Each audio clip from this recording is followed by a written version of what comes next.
Case लड़े और फिर बाद में उन्होंने तब तक स्टडी किया और जब केस साहब सरी की हो गई तो साहब ने वहाँ राजीनामा लिखकर सर्विस को छोड़ दिया और अपने समाज की मिशनरी विचारधारा पूना शहर से शुरू की।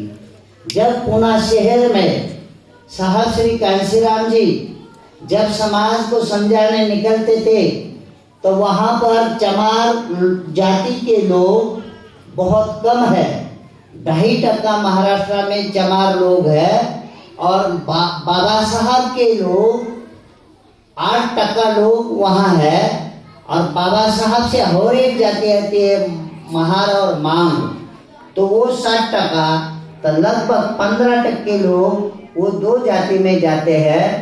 तो जब साहब उन लोगों को समझाने लगे तो साहब को वहाँ के लोगों ने गलत समझा, बोले दूसरा बाबा साहब बनने के लिए काम कर रहा है, तो इसलिए वहाँ के महारों ने साहब श्री कांशीराम को सहयोग नहीं किया। यहाँ तक उनको एक साइकिल के ऊपर वो घूमते थे, पैर में एक स्लीपर रहता था, वो टूटा हुआ रहता था, कपड़ा उनको ठीक तरह से नहीं मिलता था, उसके बाद में उनको खाने के लिए ठीक तरह से वो शहर में नहीं मिलता था।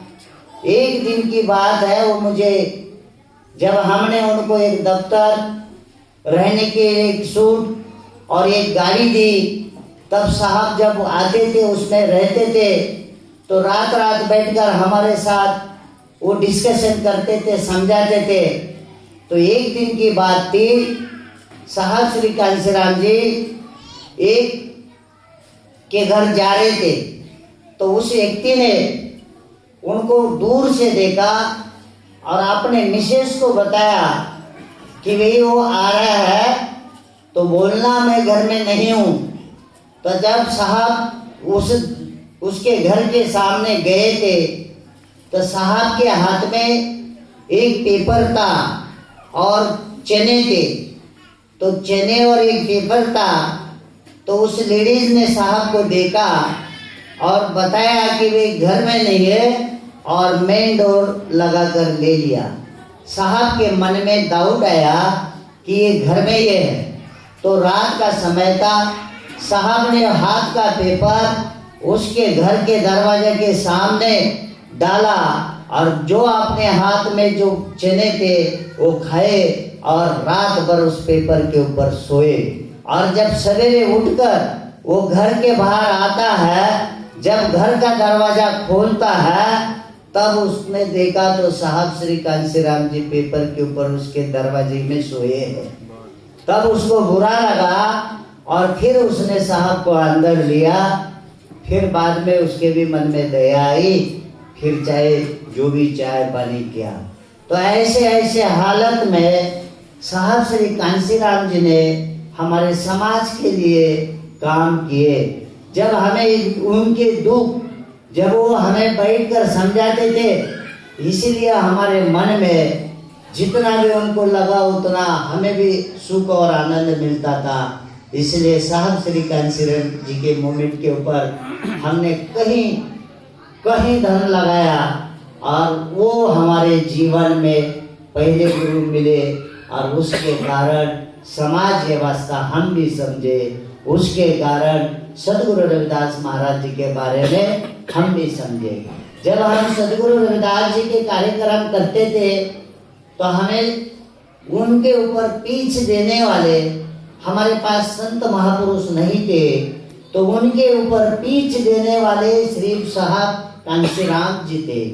हम पूरे दक्षिण में घूम घूम कर साहब के साथ घूमकर अपने समाज को सदगुरु रविदास जी महाराज जी की जो भी उनकी जो ज्ञान प्राप्त, जो जीवन का सत्य मार्ग देने की विचारधारा थी, हम उधर देते थे। लेकिन एक बार ऐसा हुआ, मेरे मन में आया कि भाई अपने गुरु रविदास महाराज जी का जब तक समाज के सामने ऐसी कोई बात नहीं जाएगी तब तक समाज को पता नहीं चलेगा।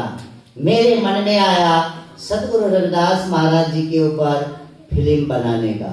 तब मुझे डेरा बल्ला बिल्कुल पता नहीं था, कहाँ डेरा बल्ला है कुछ भी मालूम नहीं था। लेकिन जब हमने 3.5 किले में पूरा सेट लगाया, एक गांव बनाया, और जब शूटिंग करनी थी तो उसका जो उद्घाटन है साहब श्री कांशीराम जी के हाथ से करने के लिए मैं दिल्ली गया। और जब उनको बुलाने लगा कि हम लोग फिल्म बना रहे हैं गुरु महाराज जी के ऊपर, तब उनको बोला कि आपको आना है, आपके हाथ से शुरू करना है और उसके बाद में हम ये करेंगे। तब उन्होंने ऐसा किया, बोले इसके बारे में मैं तुझे कैसा बताऊं, मैं ज़्यादा इस बारे में महापुरुषों का सम्मान करता हूँ, महापुरुषों की विचारधारा पे चलता हूँ, लेकिन मेरा काम ये नहीं है।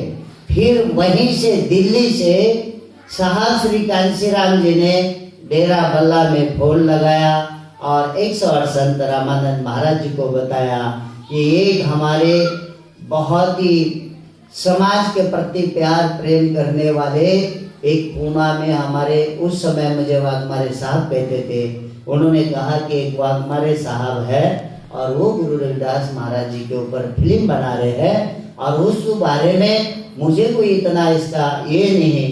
तो 108 संत रामानंद महाराज जी को बताया कि आपको जाना है और उनके साथ जाकर उनको इस बारे में समझाना। फिर हम डेरा गए तो वहाँ दक्षिण में गुरु रविदास महाराज जी का मंदिर